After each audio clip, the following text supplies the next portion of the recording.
जब भी कोई हिंदी की परीक्षा होती है उसमें 4, 5, 6 कवियों की जीवनी याद कर लेते हैं। उसमें से एक कवि की जीवनी पेपर में फंस जाती है। आपने भी ऐसी परीक्षाएं दी, हमने भी ऐसी परीक्षाएं दी है। एक लड़का था, दूसरे दिन परीक्षा होनी थी, उसे किसी कवि की कोई जीवनी याद नहीं हुई, तो उसने उन कवियों की जीवनी की नकल तैयार करी और उसे शरीर के प्रत्येक हिस्से में छुपा लिया। अब उसे यह भी याद नहीं रहा कि उसने कौन सी पर्ची कहां छुपा ली। उसके लिए भी उसने एक पर्ची तैयार करी, वो पर्ची पकड़ी गई।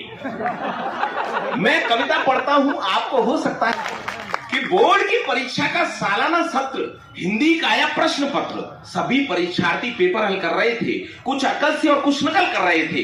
तभी एक छात्र ने छोटी सी पर्ची निकाली, उस पर कुछ उड़ती सी नजर डाली, लेकिन निरीक्षक की नजर से वो बच नहीं पाया। उसने उस छात्र से उस पर्ची को छुड़ाया और पर्ची को पढ़कर तो उसके छक्के छूट गए। हिंदी के कवियों के भाग्य फूट गए। उस पर्ची में लिखा था कि कबीरदास जी मोजे में, सूरदास जी बाह में। उस पर्ची में लिखा था कि कबीरदास जी मोजे में, सूरदास जी बाह में, तुलसीदास बेल्ट में, बिहारी लाल पांव में, महादेवी आस्तीन में, पंत जी अगल में, प्रसाद जी कॉलर में, निराला जी बगल में।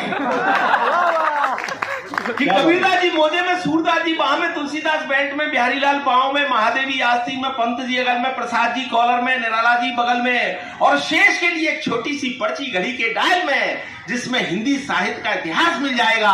और नकल करते यदि पकड़ा गया तो एक बड़ा नोट पीछे की जेब में, जिसे पाकर निरीक्षक हिल जाएगा। कि नकल करते यदि पकड़ा गया तो एक बड़ा नोट पीछे की जेब में, जिसे पाकर निरीक्षक हिल जाएगा। हमें देखकर उस लड़के की बुद्धिमत्ता पर बड़ा आश्चर्य हुआ कि देखो ये लड़का कितना दूरदर्शी है। अरे हम सबसे ज्यादा मर्मस्पर्शी है।